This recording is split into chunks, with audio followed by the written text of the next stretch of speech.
Bueno, muy buenas noches a todos. Son las 7. Yo aspiro que podamos estar unos 30 minutos. Voy a estar respondiendo sus preguntas. El hashtag, como siempre, el que utilizamos es Pregunta Capriles a través de nuestro Twitter. Aquí, repito, estamos en el Facebook, en el Periscope, capriles.tv. En este momento, que son las 7, hay una cadena de radio y televisión.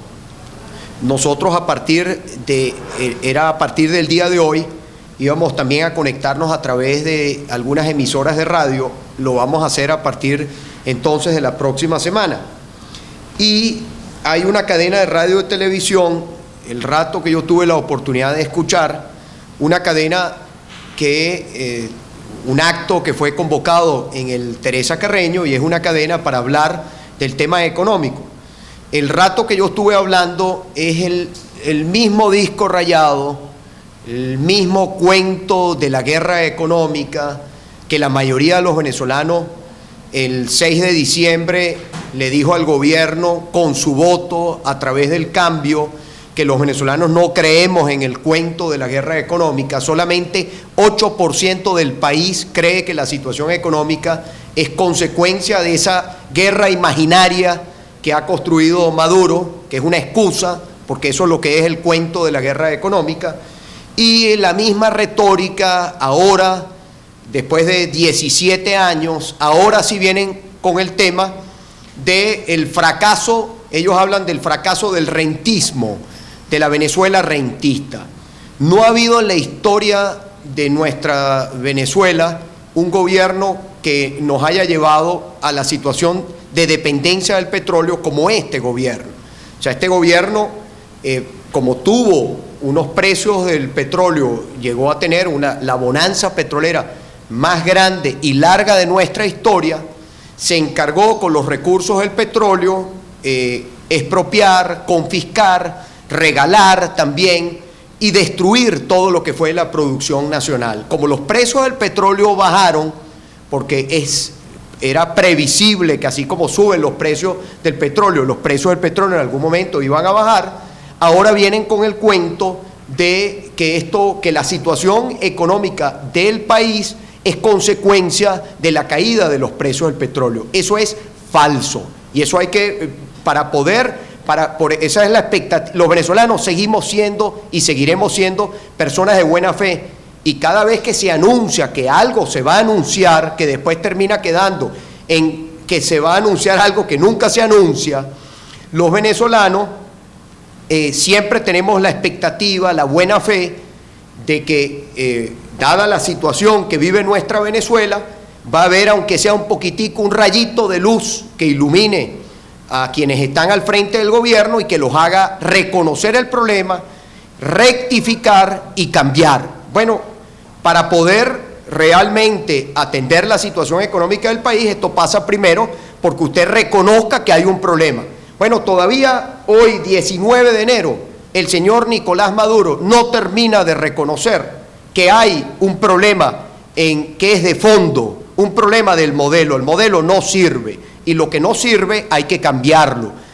Hoy en el Teresa Carreño es el mismo disco rayado, la misma retórica. El acto de hoy, y por eso yo no fui, porque el país no está para shows, el país no está para unos actos allá, ponerse un traje, una corbata y seguir en lo mismo. El país está para que se tomen acciones, y usted me dirá, la persona que nos está viendo en este momento, cuáles son las acciones que hay que tomar. Usted tiene que cambiar el modelo. No puede ser el mismo modelo del Estado que quiere ser dueño de todo, del Estado que expropia, del Estado que quiere tener más poder. El modelo hay que cambiarlo, y hay que ir al modelo del Estado promotor, del Estado que apoya el emprendimiento, del Estado que trabaja con el sector privado, con el esfuerzo privado, del Estado que se sienta y lo primero que le dice al inversionista es que va a respetar las leyes, que le va a dar seguridad jurídica, que va a generar confianza. Eso es el punto de inicio. Hoy en el Teresa Carreño está el gobierno, Nicolás Maduro como su principal vocero, está reconociendo, ahora vienen es por la caída de los precios del petróleo, y ahí yo quiero muy brevemente, para empezar a responder las preguntas, estos 5 minuticos que llevamos, Mire, yo quiero aquí, esta es la inflación. Esta es la inflación. Aquí ven ustedes, Venezuela, nuestro país retrocede, y miren los países de la OPEP. Mire aquí. Aquí tenemos nosotros, aquí está Venezuela, la inflación.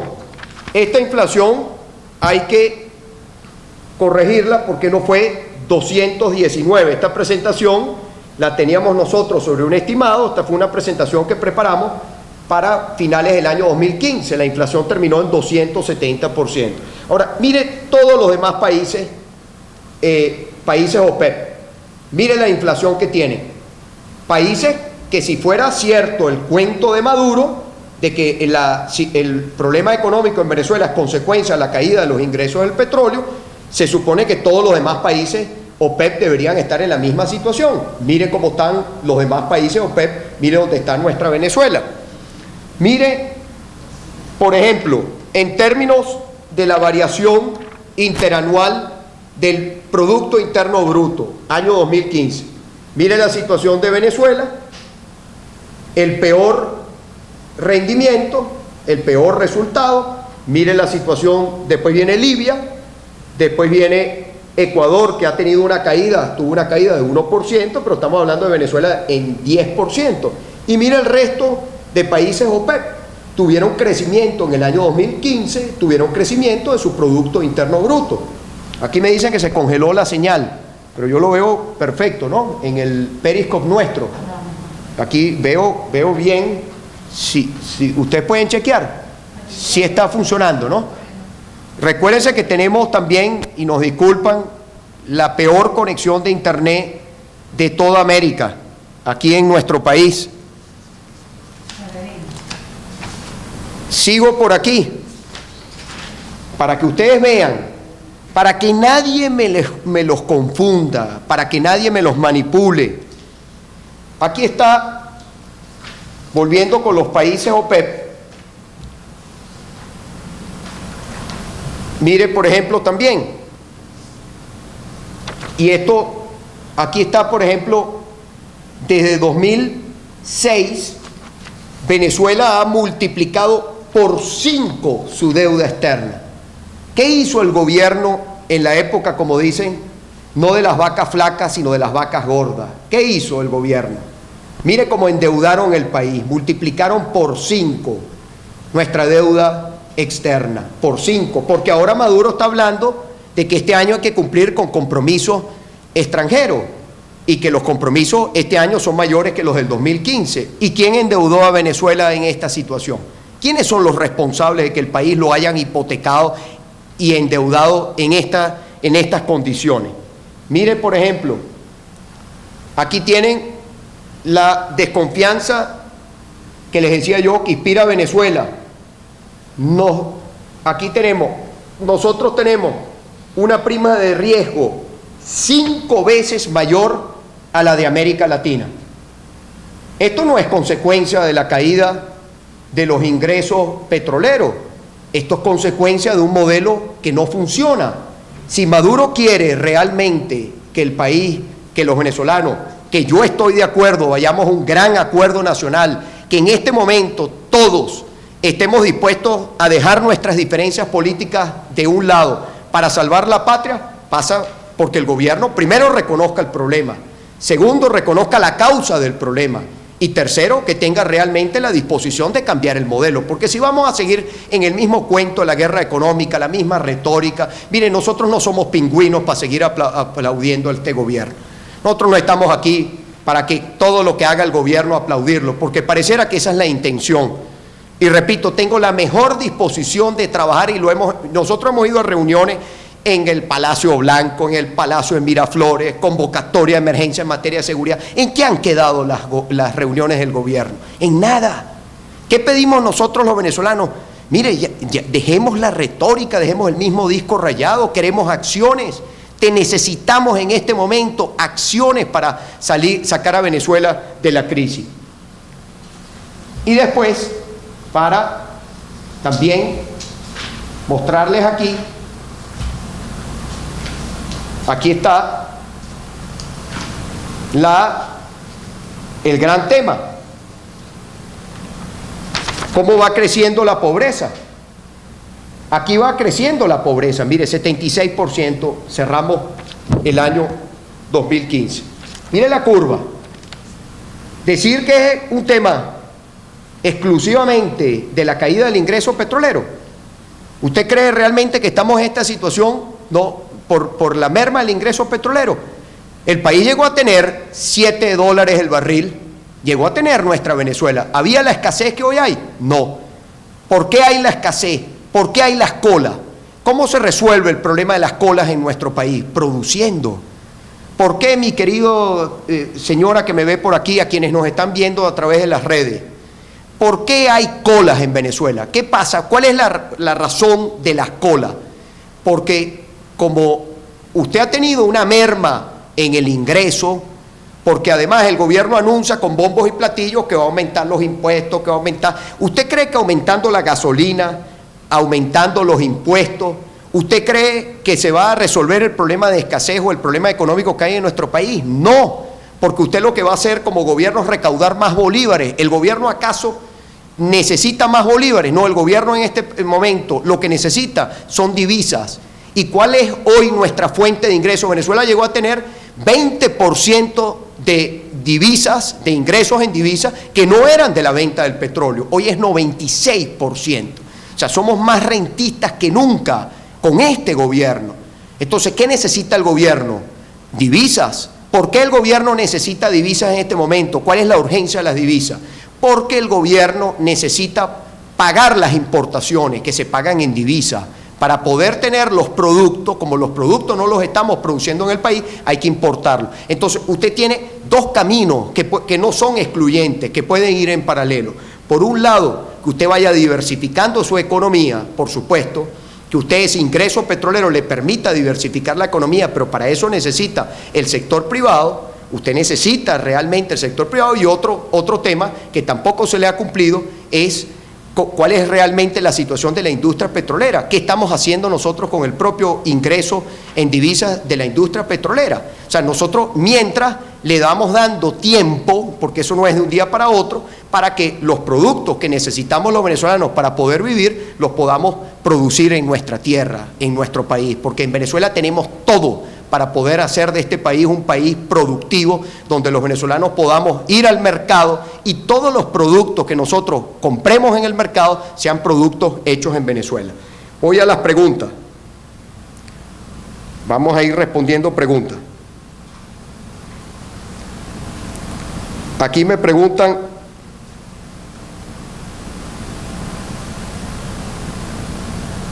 espérese para ir actualizando un momentico.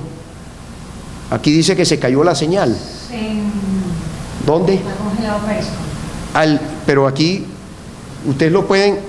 Dice conectado, pero no está rodando. Ya va. Aquí yo veo las personas, si me ayudan, por favor, los que están conectados. Ok. Y el Facebook está conectado, ¿no? Ok. Pregunta Romero, ¿qué opinión tienes sobre el diálogo que propone Maduro? Mire, diálogo no es una sola persona hablando, eso es monólogo, una sola persona que habla, una sola persona que cree que, como dicen, que sigue con el cuento en el tema económico, sigue con el cuento de la guerra económica. ¿Usted cree que esto es un problema? Si vamos a seguir con el tema de los rabipelados, las iguanas, la gente que come mucho, aquí este gobierno llegó a decirnos que el papel higiénico, dijeron en un momento dado que el papel higiénico se había acabado, porque como la gente comía mucho, la gente iba mucho al baño. Eso lo dijo este gobierno.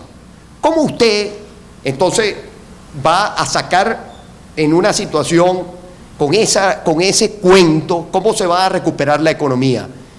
¿Qué inversionista va a venir a sentarse frente al gobierno y decir, mire, nosotros venimos a invertir a Venezuela, cuando el gobierno, esa es la explicación que da para la situación de escasez, inflación, el problema económico que vive nuestro país? Necesitamos cambiar el modelo. El modelo no funciona No se trata si usted es chavista o usted es opositor. No se trata si a usted le gusta el gobierno o usted está en contra del gobierno. El modelo no sirve ni para unos ni para otros. La escasez es un ejemplo claro, contundente, de que el modelo fracasó. No es que fracasó el rentismo. El rentismo, por supuesto, hoy está contra la pared porque el precio del petróleo bajó. Pero ¿ustedes creen que este gobierno seguiría en la misma, estaría en este momento convocando a Teresa Carreño si el petróleo estuviera a $100? ¿Usted cree que el gobierno estaría llamando a diálogo en este momento si el petróleo estuviera a $100? Para nada. Seguirían igualito que como han venido durante los últimos años. Ellos apelan ahora al diálogo como una oportunidad, que lo ven no para salvar a Venezuela, sino Maduro para salvarse a sí mismo, para tratar de salvar el gobierno. Como nosotros sabemos la gravedad de la crisis, la situación de emergencia que vive nuestra Venezuela, por supuesto que consideramos que es importante el diálogo, que es importante un gran acuerdo nacional, porque Venezuela está o cambiamos o nos hundimos. Esto lo dijimos, nosotros le dijimos a Maduro en su cara, en el Palacio de Miraflores, por cierto, donde estaba también allí sentado el hoy presidente de la Asamblea Nacional, cuando nosotros fuimos allí a un debate en cadena de radio y televisión. Yo fui el último en intervenir por quienes íbamos en representación de la unidad, en representación del cambio, quienes fuimos allí a plantear nuestras ideas para que el país pudiera, en cadena, dada la situación de censura, pudiera conocer nuestros argumentos, pudiera abrirse un debate realmente. Después de esa reunión no pasó más nada. ¿Qué le dijimos nosotros? O esto cambia o esto revienta. Eso lo dijimos hace casi 2 años. ¿Ha habido algún cambio por parte del gobierno? ¿Qué decía el gobierno en alguna oportunidad? Que el petróleo podía llegar a cero y que todo en Venezuela estaba blindado, garantizado. Nosotros queremos, por supuesto, que el país salga de esta situación. Ha sido nuestro planteamiento una y otra vez. No jugamos a la explosión social, pero el gobierno tiene que cambiar, rectificar. El gobierno tiene que rectificar para cambiar. Y lo que hoy estamos viendo es otra mala señal de no querer, de seguir con el mismo cuento, con el mismo disco rayado. O cambiamos el modelo o el país va a irse agravando aún más la situación que nosotros tenemos. Sigo aquí con la pregunta. Aquí me preguntan sobre el decreto de emergencia. Yo invito a todos los venezolanos no escuchar lo que el gobierno quiere que se sepa del decreto de emergencia. ¿Por qué el gobierno? Yo les mostraba ahorita cifras, cómo han caído las importaciones, las reservas internacionales, todo lo que es la situación. Aquí está, mire, cuánto es el déficit para este año. Todo lo que está aquí. Yo les hago una pregunta a las personas que nos están viendo. ¿Por qué el gobierno esperó hasta ahora para presentar un decreto de emergencia, cuando es una situación de emergencia ya la que venimos arrastrando? Yo invito a todos los venezolanos, sin importar su partido político, sin importar su forma de pensar, léase el decreto de emergencia que ha presentado el gobierno. El decreto de emergencia que presenta el gobierno es que el gobierno quiere más poder. El gobierno ha tenido leyes habilitantes, el gobierno ha tenido todo el poder, todo el control institucional. ¿Para qué viene ahora con un cuento de un decreto de emergencia económica? ¿Usted no cree que está buscando más tiempo, más excusa?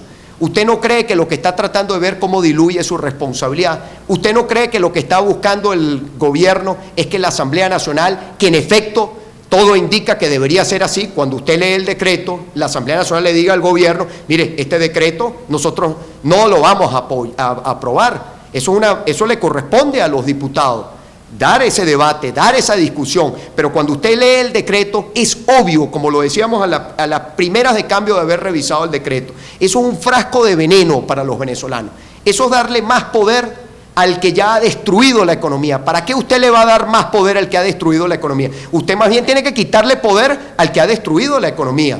Y para eso también se eligió una Asamblea Nacional, para que haya equilibrio de poderes en el país, para que empecemos a tener poderes autónomos, empecemos a tener poderes que hagan cumplir lo que está establecido en la Constitución. Este decreto de emergencia pretende pasar el presupuesto sin pasar por la Asamblea, que el gobierno maneja con total discrecionalidad todo lo que es el tema económico, y me refiero incluso a los derechos que están establecidos en la Constitución. Esa es la parte que BTV y los medios del Estado no le cuentan a usted. Así que yo lo invito a la persona que pregunta sobre el decreto de emergencia, ¿qué proponemos nosotros?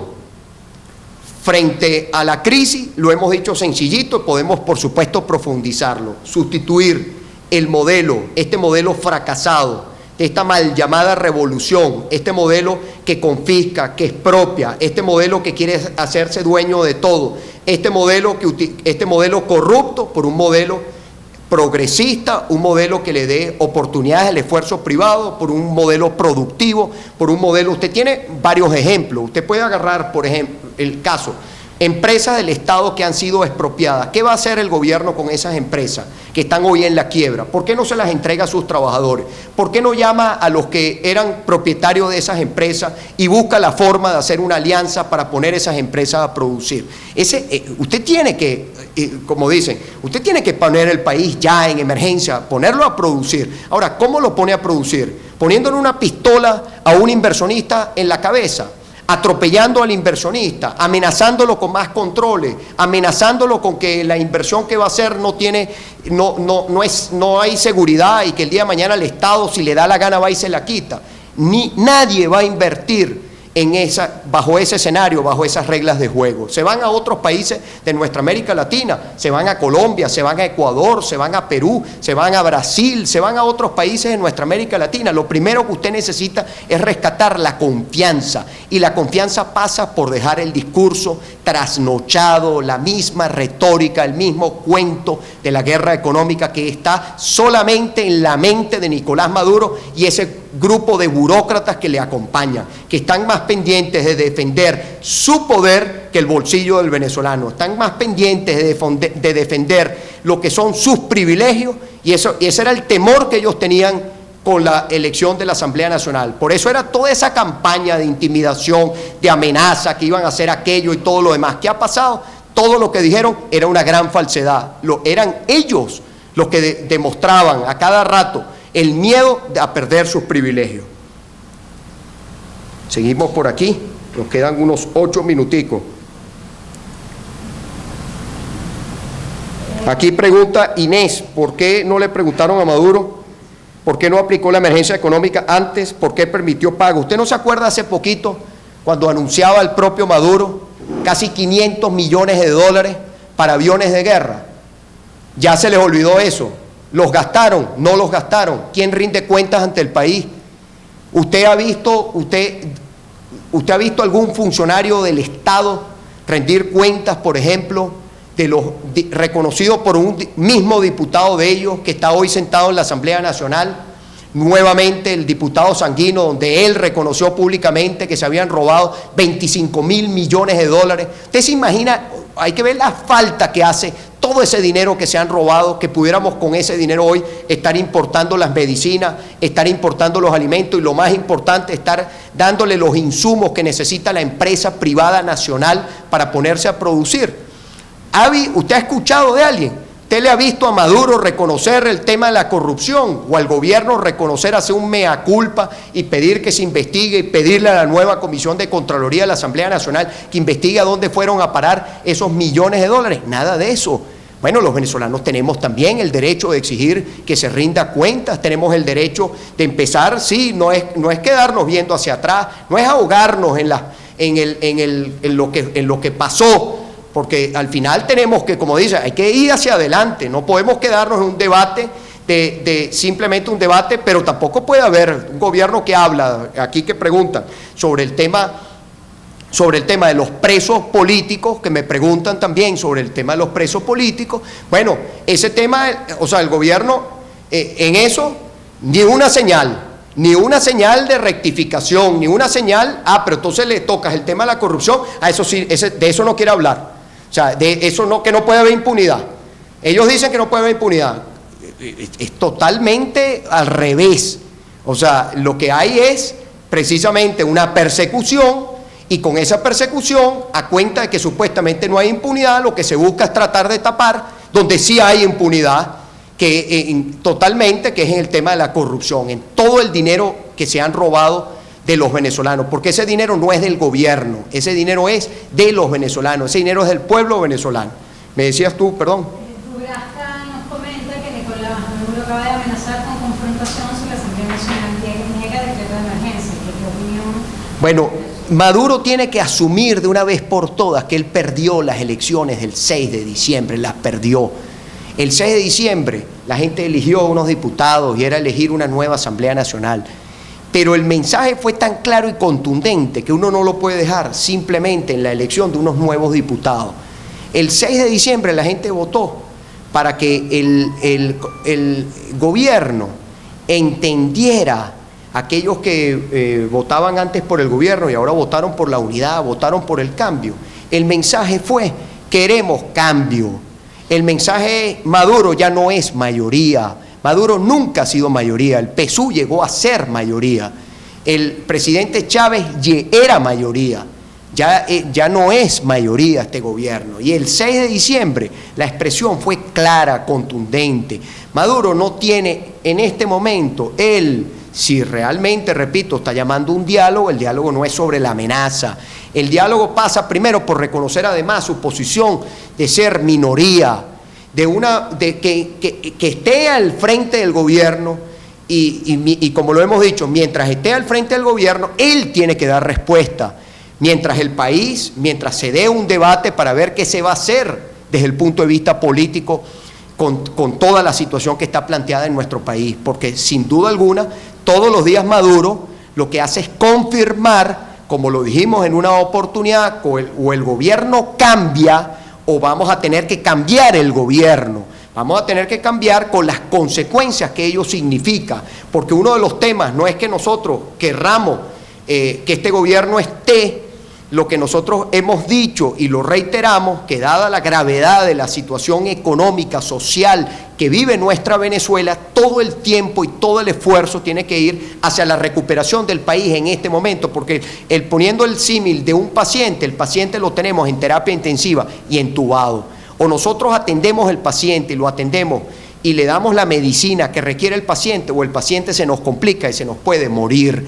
Y nadie quiere que eso ocurra. Nosotros queremos que el país salga de esta coyuntura para que entonces vayamos al tema, al final, al tema también para que el país resuelva su crisis política, porque el país tiene una crisis política. Hay gente que dice que las dos cosas están unidas. Sí, las dos cosas, nadie dice que una tiene que ir por allá y la otra por otra parte.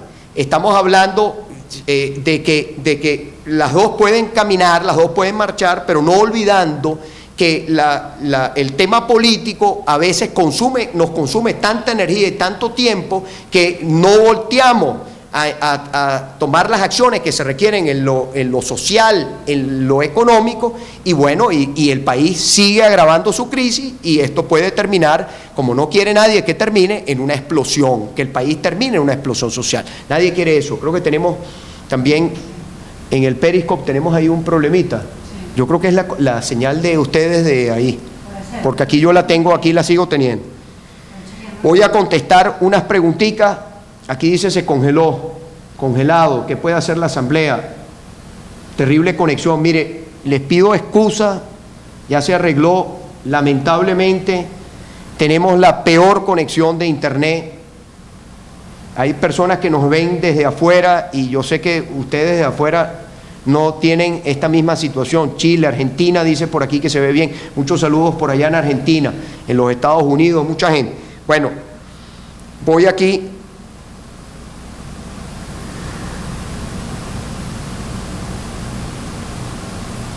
Aquí me preguntan, Marisol Esteves, ¿qué pienso yo de lo que le pasó tanto a Lilian Tintori como a la señora Antonieta López?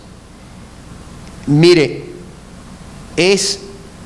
da vergüenza a lo que someten no solamente a Lilian, Antonieta, sino a todas las mujeres que van y visitan a su esposo, a su hermano, a su padre en una cárcel.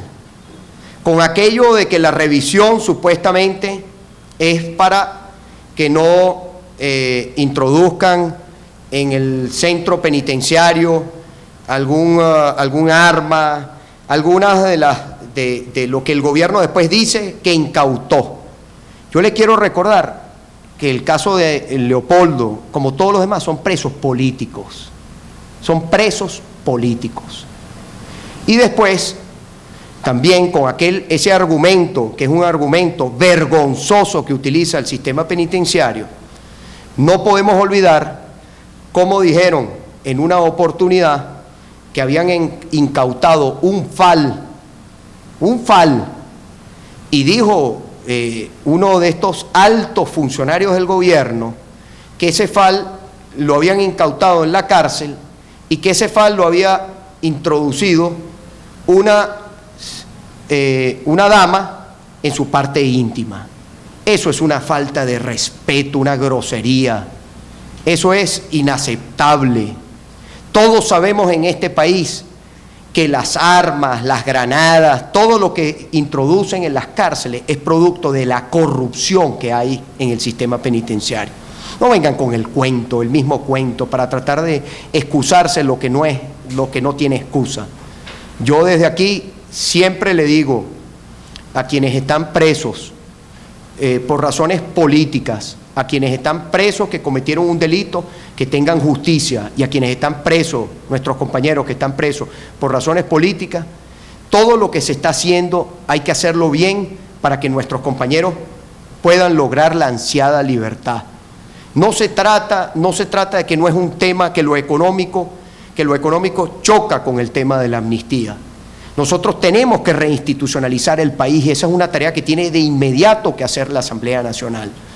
Reinstitucionalizar el país es que empecemos a tener nosotros los venezolanos poderes independientes, que tengamos un tribunal supremo que sea el tribunal de los venezolanos, no el tribunal del PSUV, que nosotros tengamos el día de mañana allí unos magistrados del tribunal que hagan valer las leyes, que hagan valer la Constitución. Ese llamado también fue parte del mandato del 6 de diciembre.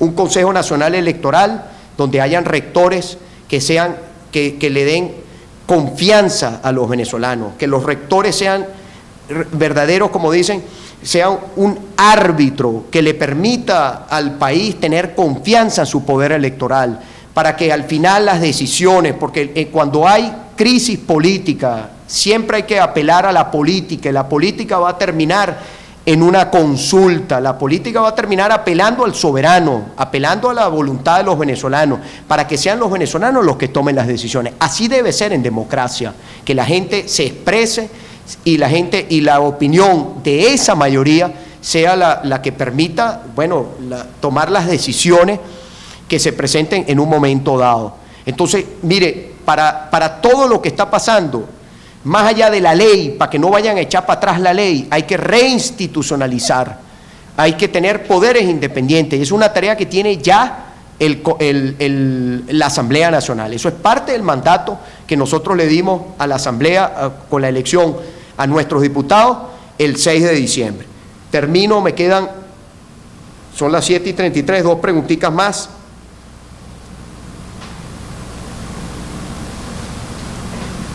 Aquí preguntan, espérese un momento, es que se me guindó a mí también aquí. Bueno, yo lamento, es que estoy... Hay dos preguntas. Ajá, respóndeme tú aquí, yo estoy aquí guindado. Luis Felipe pregunta qué va a pasar con las impugnaciones de los diputados y si ganaremos, si se repiten las elecciones, si crees que ganaremos. Bueno, las impugnaciones. Aquí dicen mala conexión. Mire, lo siento, la conexión es terrible, Andrea. Voy a tratar y voy a despedir con esto. Mire, las impugnaciones. La impugnación, el problema que tiene el gobierno es que fueron 112, no fueron 57, fueron 112. El gobierno, todo lo que hizo estos últimos años fue con mayoría simple. Y no quiere decir que es que nosotros no vamos a pelear o vamos a permitir que nos quiten unos diputados y no se va a pelear. Lo que le quiero decir es que cualquier proceso de impugnación, cualquiera que haga el PSUV, al final ¿en qué termina? En una elección. ¿Y usted cree que este gobierno va a ganar otra elección?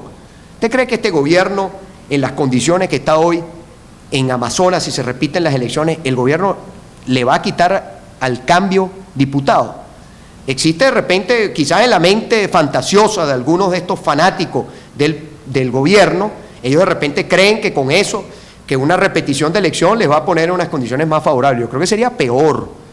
Ahora bien, ¿qué quiero yo decir con esto? Que todas las expectativas que tenemos los venezolanos, aprobación de leyes, de reinstitucionalización, de todo, el problema que tiene el PSUV, repito, es que son 112, no fueron 57, no fueron, no es que la unidad tiene un diputado más que el gobierno, no, es que se duplicó a la fuerza del PSUV. Y yo quisiera saber, ustedes están impugnando los del PSUV y Maduro además en esa larga intervención sin decir nada en la Asamblea Nacional, porque al final más de lo mismo. Él dijo que venía una repetición de elecciones en Amazonas. O sea, él una vez más se pone en evidencia del control que ejerce sobre el tribunal. Una razón más para que en el país haya reinstitucionalización, porque incluso a todos los seguidores del gobierno, a quienes más les conviene que este país tenga una reinstitucionalización, son incluso los militantes del gobierno, porque este gobierno cada día atropella más a su propia gente, cada día se lleva por delante los derechos de su propia gente, no es de la oposición, incluso de su propia gente. Fíjense cómo responden a la ley de propiedad. O sea, Maduro, él sí puede ser dueño de una casa, él sí puede ser dueño de un apartamento, o todos esos enchufados que usted los ve allí, véanle los trajes, ellos sí pueden tener trajes que cuestan una fortuna, ellos sí pueden tener buenos relojes, pero el pueblo que vive en algún apartamento que haya construido este gobierno, que no es con el dinero de su bolsillo, sino es con el ingreso del país, de todos los venezolanos, ellos sí pueden tener casas, ellos sí pueden tener título de propiedad, ellos sí pueden tener un documento registrado en el registro. Y usted que vive en una vivienda, digamos, o no hagamos el caso de las viviendas porque vamos también a la ley de barrio que también se va a presentar. Usted que tiene una vivienda, que ese es su patrimonio, que usted tiene su casita hecha allí con muchísimo esfuerzo, que usted tiene su parcelita ahí, usted vive en Petare, por ejemplo, y ese es su terreno y está su casa allí, usted no puede tener título de propiedad, como le está dando, por ejemplo, la alcaldía de Sucre. Cuando nosotros fuimos los primeros en entregar títulos de propiedad a las personas en los barrios, cuando estuvimos en Baruta, en los barrios populares en nuestro municipio Baruta, ahí entregábamos nosotros un trabajo hecho por un equipo de técnicos que tuvieron que, hacer toda la delimitación para que cada quien tuviera exactamente la parcela que le corresponde de acuerdo a su vivienda, para que no afectara el derecho de otro. A nosotros le dimos el título de propiedad, a esa persona no tiene derecho, según este gobierno. O sea, ellos no tienen, por supuesto que tiene derecho. Entonces, usted ve ahí como hasta se exalta el señor, sale de sus cabales, pega el puño en la mesa, que tendrán que derrocarlo porque él no va a permitir. Él está al servicio del país. No somos los venezolanos los que estamos al servicio de él. Nosotros no somos, como dicen, nosotros no somos empleados de Maduro. Maduro es el empleado de Venezuela. Ellos son empleados del país, ellos están al servicio de usted, mi querida señora. Ellos le tienen que rendir cuenta a usted. Usted le paga su sueldo a Nicolás Maduro, usted le paga hasta los zapatos, porque en el presupuesto nacional hasta los zapatos de Maduro lo pagan los venezolanos. Entonces eso no es una decisión a su capricho, eso va a ser ley de la República y cada venezolano va a ser propietario de su casa, de su apartamento, porque queremos un país de propietarios, porque además lo garantiza la Constitución. Entonces, eso es lo que el gobierno al final, eso es lo que el gobierno no quiere discutir, no quiere debatir, y es donde nos toca a nosotros. Entonces, yo voy a despedir este contacto, lamento mucho el problema en conexión, y nos escuchamos mañana por la radio y la próxima semana nos vemos por acá mismo. Recuérdense, en las próximas, y con esto para finalizar, la Asamblea Nacional va a dar el debate y la Asamblea Nacional no se debe dejar chantajear por nadie. El mandato que recibió el pueblo fue clarito. Hagan cumplir ese mandato, es lo que esperan los venezolanos. Hagan cumplirlo de acuerdo a lo que establece la Constitución, en defensa del interés supremo de nuestra patria, de nuestra Venezuela. Eso es lo que esperamos. Maduro no es quien, ni tiene la legitimidad, ni tiene el apoyo popular para venir a poner a la Asamblea Nacional o a cualquier otro venezolano contra la pared. Es él el que está contra la pared y es él el que tiene que tomar las decisiones, que la Asamblea, me refiero a hacer las decisiones que la Asamblea tome, que sean leyes de la República. Él está obligado, como estamos obligados nosotros, todos los venezolanos, a respetar la Constitución y respetar las leyes de la República. Feliz noche para todos, nos vemos la próxima semana.